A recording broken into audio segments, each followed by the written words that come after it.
Big welcome again from me, Bob Skinstad, to our little series, which is actually getting more and more fun as the days go by. Winning the away games. It's about being displaced executives on the other side of the world. We've got a fantastic example of exactly that. Welcome to the show, Ettienne, and thank you very much for joining us.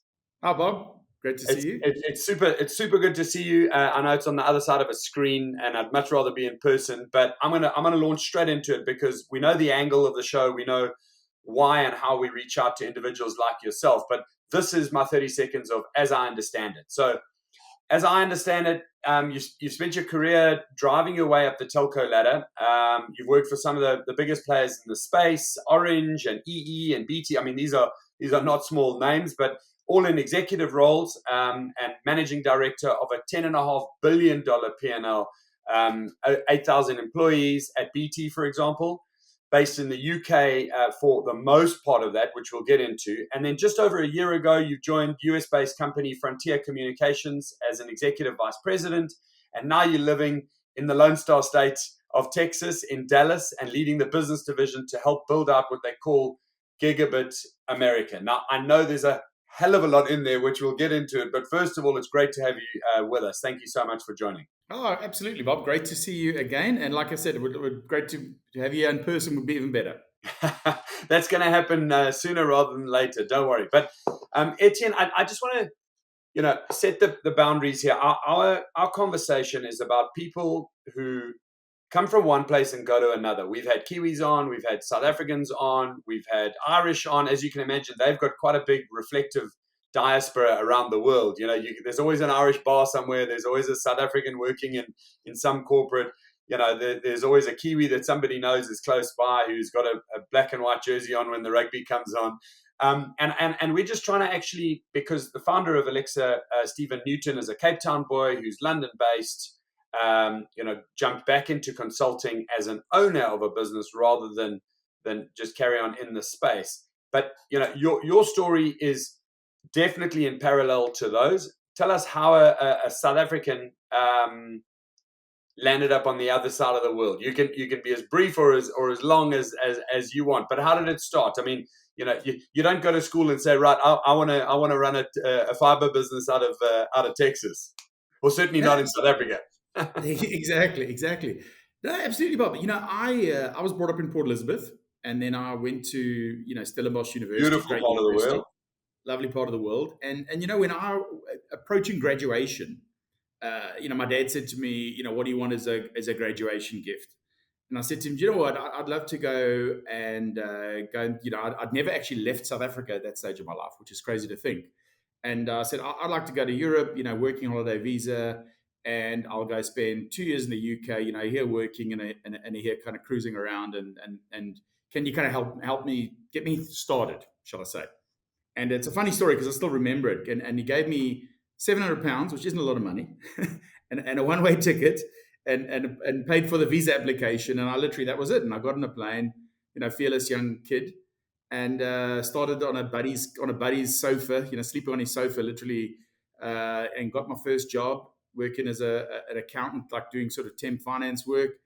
I then ended up actually, and where it kind of got going was I went to go work for a big cable company in the UK, and literally as a temp doing finance work. And as I got going in my career, the company was going through quite a lot of change, and I got literally 3 promotions in the first year. And these guys said to me after a year, they said, "Geez, don't you want to stay longer?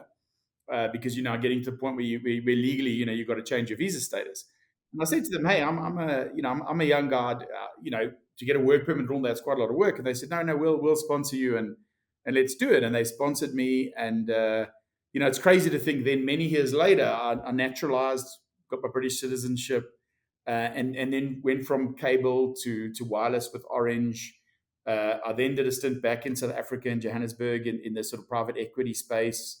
And then moved back to the UK, where I joined EE, which was the merger of Orange and T-Mobile, the biggest wireless player in the UK, and then on to BT. And I kind of think back to myself, over that period, which is about 20 years, going from a kind of finance temp job, temporary, to running one of the biggest, parts of the BT group. Like you said, 8,000 people, over a 10 billion P&L. It's quite crazy. And then a couple of years later, we're sitting now a couple of years later where I had an opportunity which I think is super unique. Where Frontier Communications, we talk about building Gigabit America, and people ask, what is that? We're not a massive player by US standards, but by many other countries, we considered very big. Jeepers, you're massive. Five billion, Yeah, five and a bit billion. 5 billion plus revenue. Wow. But we are the second biggest fiber builder in America in terms of laying out new fiber, and we are the largest single fiber player in the US. So it was one of these really unique opportunities that I just couldn't turn down. So I've been here for just under 18 months now, living in Texas, which is very different. Probably some quite big similarities actually to South Africa rather than the UK, a little bit different. But great place and an awesome trajectory. But I think it always starts with that thing of no fear. You know what I mean? When I think back, anytime I got these tough decisions where you got to say, hey, I'm doing something that's really scary and I'm moving country and moving my family and moving everything.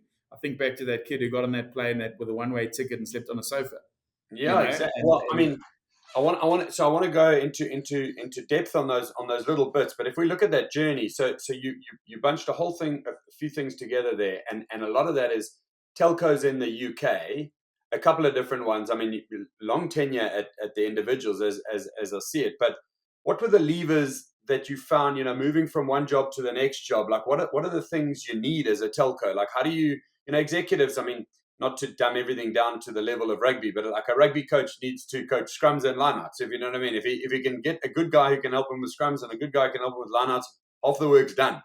Like for telcos, with a finance background or an accountancy background into finance, like what are the things you look at? Like, how do you know what's a good business, bad business? I know it's ultra competitive. Yes. Well, I think what helped me is that foundation of being, I started my career as an accountant, and the first probably 10 years of my life were finance jobs. And then I moved out of that to kind of more business management, running businesses and running business units. And I think for me, and it is a little bit like sport. I use sport analogies with the team all the time, where, you talk about structures. And I think when you can lead big teams in very complex business that are capital intensive, and you can have, I talk about that sort of clarity of thought and clarity of direction, where you really understand what are my positions of strength, where do I need to win in the market? How do I kind of unpack the complexities, which is a bit like analyzing a team's offense. You know what I mean? It's like, how do I unpack this and create structures? And, the common thing that a lot of businesses do, especially when you go through complex businesses where you have problems or you have a crisis, is I always use the one where it's a little like watching kids play soccer. Everybody rushes towards the ball and there's no structures and there's no, you're like chasing the ball rather than playing in position. And I think in big business, if you can get people playing in position with a very clear strategy, and a strategy, as you know, with the work Elixir do, a strategy is not a wonderful PowerPoint deck that you listen to and then you throw it in the drawer. You've got to take that PowerPoint deck and you've got to turn that to a playbook. And you really got to set some of those sort of shorter term goals and say, I want to go from A to B to C to E. And I think that approach has always helped me, which is that sort of, I'll call it discipline and understanding the KPIs, then really creating those sort of plays and who's going to be in what position and how we're going to move at rapid pace with a really, really good hit rate, Wow. I mean, I think the summary there is fantastic. So and is that replicable? I mean, we've seen certain individuals do it, and a lot of entrepreneurs get to a stage and they go, oh, okay, I'm stepping out now. I don't want to be the CEO because I was a great entrepreneur founder, but I'm not a great operations person or whatever it is. And in corporate, does corporate help you to do that, or is it a character thing where you go, hey, I'm in survival mode. I'm going to find out how to do this or how to be the best me at the next level up, and then the next level up. I mean, there's also corporate politics and business politics. There's a whole bunch of things that are aiming against you. You know, headwinds all the time. Is that a character thing? What's your summary in that space? I think it's a combination of both. Where I think you have that, you got a character of you don't give up easily, right? So, and I think if you have that sort of mentality, which is I've tried A, that hasn't worked, well, it doesn't mean the problem statement has changed. Let me try B, C, D, and it's that sort of, it's an overused term of kind of fast fail. But if you do fast fail correctly, which is you're not asking people to go and just kind of make mistakes. But what you're doing is you try to repeat it at a relatively rapid pace, and then you sort of industrialize. I think that works pretty well. I've had some challenges. I'll give you one, and look, this is public information. It's in the results. But when I worked for BT, and I initially worked for EE, and they purchased BT. BT purchased EE. And one of the big challenges we had is we had this amazing business, the BT broadband business, but we had very high churn. Our churn was, around 1.8%, one of the highest in the market. And we set a strategy, and we said, gave it a nice little catchy name. We said we want the 1% churn plan. We want to get that churn down from 1.8 down to below 1. And we did it in 18 months. And if you said to me, I'm with the biggest player in the market with the highest market share, that's typically at a price premium, how are you going to go from 1.8 to 1 in that period of time? Honestly, no one would have believed you. But when you break it down to those little bite-sized chunks, and as we say in South Africa, how do you eat an elephant? With many small bites. When you do that methodology, set that vision and then build that plan, that is very repeatable. And I've done that in a consumer environment where I'm now running a $1 billion plus B2B business. And we've done that in many things where we've taken a problem statement, really unpacked it, taken that down to the sort of lowest level, and then celebrate those little wins, pivot where you need to, and go and win. So that is very repeatable. But I think the imperative is understand what you're looking at, and then have that resilience. And I think that's what a lot of people like you're talking to have, that resilience of being an expat or someone who's changed country, who's gone in with that sort of fear of change. How do you kind of just block that out a little bit and just focus on the front? It's like the windscreen of a car. Focus on the front, looking forward, rather than that little rearview mirror. Yeah, exactly. Well, I mean, it's a great lesson in that, and I mean, in terms of what's around that, because you got to be honest. You've also got to enjoy life. So like being slightly displaced. I mean, if you're from Port Elizabeth, you're used to sun and sea and sand and surf and a fun outdoorsy sort of lifestyle, whether it's beautiful sort of game and mountains, etc., close by, or it's the coast in that part of the world, and then you're in the UK or you're in the US. Is there stuff that you miss, or do you take motivation out of like people from back home, or do you take your tent with you and say, okay, this is us, we just we're on our way and looking only at the future? How do you do that as a character? Yeah, I think I've got friends and family back in South Africa, and I stay in touch. I think technology's changed a lot, right? If you look at I'm sure I know you moved to the UK. It's pretty similar time when I moved, and you had those little calling cards and all that rubbish. Where you had, when you've got WhatsApp now, so the world's changed. It's easier to stay in touch, I'd say, and I think it's important you always remember your roots. But one thing I've tried to do with my wife and kids is we have a real we have fun out here, in terms of anytime there's an opportunity to go somewhere and see something. The US is massive. For those who haven't, a lot of people have come to the US, but they've been in New York or something like that. We just, for example, over Thanksgiving, we had a little gap, and we said, let's drive to Memphis. So Memphis is 7 hours from here. So we got in the car. We got in the car with my wife, the two kids, the dog. We got in the car. We drove to Memphis. We had an Airbnb. We went to Graceland, checked out Elvis Presley's house. And then on the way back, we drove to a place in Arkansas called Hot Springs that's got natural hot springs coming out the ground. And then we ended up in a place called Broken Bow in Oklahoma, which is basically in the woods, a cabin in the woods where you're walking out, you're seeing nature at its best. And, so we've, it sounds crazy, but in the time we've been here as a family, because we bought a map with pins. And as we've been as a family, we've been in 1 year, we've been to 9 states already in 1 year. So for my kids, like I said, I first left South Africa when I was 21, never left South Africa.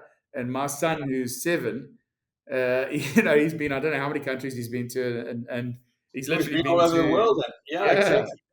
And what's different for them school-wise? I mean, sports turned on its head because, in South Africa, you would have played rugby and cricket, in the UK suddenly football, and now he's got a whole bunch of other sports and things, even different types of entertainment. Does that affect the family, or do the kids embrace it? Like, what's it like? Can't all be easy.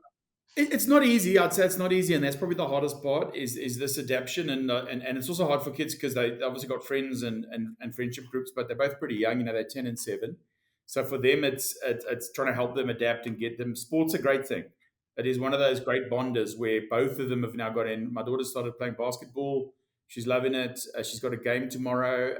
It's her second game that she's actually playing. My son, he started playing soccer over here, Bob. Football is the one you play with your hands, and soccer is the one you play with your feet. In America. So he's Exactly. exactly. It just makes so much sense, and so he loves. He's playing basketball, soccer. He's done a bit of baseball, and we literally signed him up to a summer camp where they did rotations and played pretty much all the sports out here, and tried them all. So. And then they've kind of gravitated towards he really likes soccer. He likes a bit of baseball and basketball as well. And then my daughter, she's been doing volleyball and basketball. So it's great to do. And Texas it's an interesting climate, but it is a nice warm climate. It can get too hot, to be fair, but that's a different story. Well, I mean, I've heard it can get too hot. I mean, I've been in and out. It was quite mild in between seasons. In Africa, there's not really a case of such a thing as too hot. If someone's armed with a braai or a what do they call it over there? Is it different? Is it a barbecue? It's a grill. So how does the outdoor social scene work there for a South African who I know loves to braai? Exactly. So, you think about it, you've got a braai in South Africa, you've got a barbecue in England, and now you've got a grill. So your barbecue on your grill is the way they talk about it. But do you have to have three, or what happens? Do you get to? Well, I actually have got three because I thought you've got to be armed for any situation, Bob. So, I've got my what's called a Traeger, which is a pellet smoking grill. Oh wow! Okay, that's quite advanced. The smoker as well. Yeah, and the crazy thing is I can control it on my phone, so I can literally set the temperature and all of that on my phone and get this thing going. I've then got a green egg, and I've got a gas a gas grill as well, so I can literally, depending on the situation, depending on what we need to do, we can braai in pretty much any condition. So if you use the old school landline and you phone to get hold of Ettienne, he's out back. He's either grilling, Exactly. barbecuing, or braaiing. Okay, I love it. Exactly. And Ettienne, tell me about the business now. So Frontier, as I understand, is laying fiber, connecting homes, connecting businesses. And is it from Central America out? How do you sort of mapping the US? Not a small place. I mean, I was doing some research for this. The economy of Texas is about 6% smaller than the economy of the United Kingdom. And I was like, that is mind blowing for me. I mean, that is just unbelievable, and apparently California's bigger, and Texas is not far behind in terms of just states and economy. So a business like that must be busy as hell laying fiber, looking towards the future. Absolutely. And the way to think about the US is it's a little bit like Europe in the way that each state is its kind of own little country, or in this case, big country. So if you think of California, I forget the stat, but I think California's GDP would definitely ranks in the top 10 in the world relative to countries. So that gives you a scale of California. I think it's actually probably number 5 or 6 or something like that. And the way we work is we've got a bunch of states that we operate in.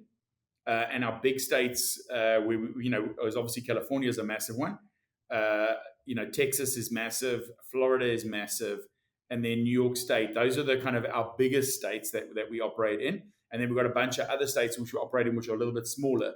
But you kind of concentrate in those states. And then, the challenge for B2B comes where if you think about it, obviously from a smaller business perspective, that's relatively easy because you've got a company that's got their operations in the state you operate in. But obviously, as you go up the chain and you want to deal with bigger businesses, they'll have an office in California and New York. They might have something in Connecticut. That's great. We can connect those. But then once you're going a bit off net, we've got to be a bit more creative and actually buy off others. So that's where you get some of the complexities of what we're up to. But the business, it's a great business where we, like I mentioned, we are, laying only AT&T in the US is laying more fiber than we are, and they're an absolute monster. As a company, they're about as big as it comes, and we're the second biggest layer of new fiber And it's exciting times because, that's what we call about building Gigabit America, is about digitizing these businesses and consumers and really taking them to the, to modern technology. Tangential question, not necessarily just about you and or business. Off the top of your head, as a guy who's been in telcos and understands the fiber space, what about Africa and fiber? Does it ever work, or is Africa always is it cell phone and pay as you go only? I mean, infrastructure. I mean, literally. Sorry, came into my head now. I'm thinking Yeah, about no. what does that I look think Africa is an interesting use case of technology jumps. And what I mean by technology jump is, if you look at fixed line, for example, if you look at the Western world, it's like fixed lines came in, and then that was the big thing, and then data came in. It was data over the fixed line, and then it was dedicated fiber and all that. So what I'd say in Africa is you've got a bunch of countries who almost like skip that first phase. So if you look at the sort of wireless, the cell phone penetration versus fixed line, the ratios are crazy because they ship some of the best in the world. Like 3G over your SIM card happen overnight. Exactly. And then I think what happens is fiber's fiber's a need to build those wireless networks. So I think fiber is key because that's the infrastructure that those networks sit on, number one. But then I think secondly, as you need higher and higher speeds, it's almost like in our world, we're replacing copper with fiber. I think in Africa, which is great, is you're going straight to fiber in many cases. So you don't kind of have that legacy to take care of. So it is a case, but it's a slightly different case. A bit like, fixed to wireless. And there's a bunch of players, in South Africa, as you know, rolling out tons of fiber, but it's that sort of backbone that everything sits on. And it's technology that at the end of the day, it's light, you know what I mean? It's speed of light. So it's, you can't really get quicker than the speed of light. No, so exactly. And that lasts for hundreds of years. Well, that's the thing. I mean, I think that acceleration is something definitely to affect businesses, etc., going forward. Okay, Ettienne, at the end of an interview, and we try and keep it to about 20 minutes because we only deal with busy, smart, successful entrepreneurs and executives all over the world. So thank you so much for your time. Quick fire questions. There's only about 3 or 4. Did you get to watch any of the Rugby of the World Cup? Did the people around you care about it? Was it on a screen close by to you? How did that affect your state of mind in Texas? Yeah, sadly, no one really cared, but I watched every Bok game and a few others, and I was behind the box 100% of the time, and I wore my Springbok jersey to work on Fridays. Brilliant. Wasn't that amazing? I mean, what an incredible achievement by the guys. Okay, and then Texas is bigger, better, faster, more on almost everything. Are you getting into that state? Are the stakes about this big now, as big as your dinner plate? What else are you seeing? Is it like Monster Jam every weekend, or how's the lifestyle changed a little bit with like all these massive things? So, I mean, have you got cowboy boots and Stetson hats? What's happening? Funnily enough, Bob, I do have a Stetson hat, and I am wearing some ostrich cowboy boots as we speak. So, I love it. So I'm ready. That's an African mix there. That's an African mix. Ostrich skin cowboy boots. Beautiful. Exactly. And I'd say to you, Bob, you know what's nice, Bob? You know the old saying, this isn't my first rodeo. The nice thing is I can say that with confidence because I have been to a rodeo. Jeez, what's that like viewing? That must be amazing. I've never been to a rodeo. Oh, man, it's super entertaining. I've been to rodeo. We've been to monster trucks, which is great. We watched the Dallas Mavericks, the basketball. I'm actually going to 2 games next week. I'm going to the Mavs versus the Lakers on Tuesday and the Timberwolves on Thursday. So, there's a lot of these events that I tell you, Americans, one thing they do like no other country is when they put these sporting events on, the entertainment around it is just something else. It is something else. It's something that if you haven't ever done it, if you come out this way, you've got to go watch. Be it NFL, hockey. Careful! Those invitations, they loose lips sink ships. I'll be out there in a heartbeat. Ettienne, I want to say a big thank you, man. Great to catch up. Fantastic to hear it's going so well that side. Congratulations with the journey so far. Thank you for staying in touch with us. Obviously, anyone wants to get hold of Ettienne and the journey that he's on, the hashtags, etc., around our show pertain to the stuff that he's willing to be communicated with.